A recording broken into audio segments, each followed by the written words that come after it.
দেখো বন্ধুরা, আমি বাগান থেকে এই যে পালং শাক দেখছেন তো, দেখুন শাক, দেখো শাক, দেখো এসব শাক তুলে এনেছি। শাক দেখছেন বন্ধুরা, শাক দেখুন, আমার বাগানের শাক। আমি শাক কিনে নিই, আমার বাগান থেকে আমি তুলে আনি রোজের।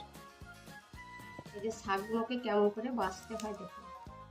এক চুবড়ি শাক তুলে এনেছিল, এই চুবড়িটার এক চুবড়ি বেছে বেছে রেখে দিচ্ছি।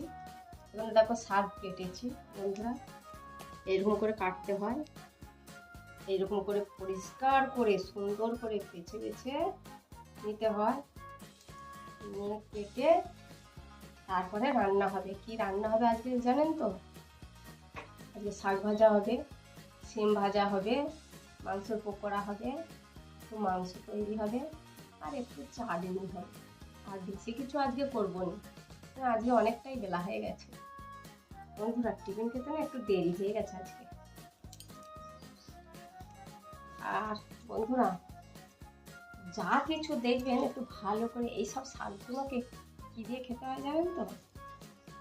শাকটাকে একটু ভালো করে বেছে ধুয়ে এনে জলে দেবে, সিদ্ধ করবেন না, তেলের মধ্যে নেড়ে পোস্ত লঙ্কা দিবে, লঙ্কা একটু দেবে, দিয়ে পেঁয়াজ দিয়ে একটু ভালো করে ভাজবেন।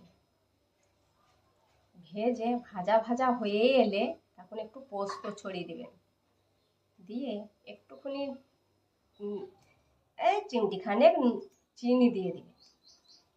দিয়ে এই শাক ভাজাটা খেয়ে দেখবেন অপূর্ব অপূর্ব শাক ভাজা হয়েছে। এখে দিয়েই মনে হবে যেন আমি সেই কি শাক খাচ্ছি আমি বলতে পারবো না, এত সুন্দর শাক ভাজা, খেয়ে ভুলতে পারবেন না, এত সুন্দর খাওয়া। বন্ধুরা, এই ভিডিওটা যদি দেখে ভালো লাগে একটু সাবস্ক্রাইব করে দেবেন আর একটু লাইক করে দেবেন।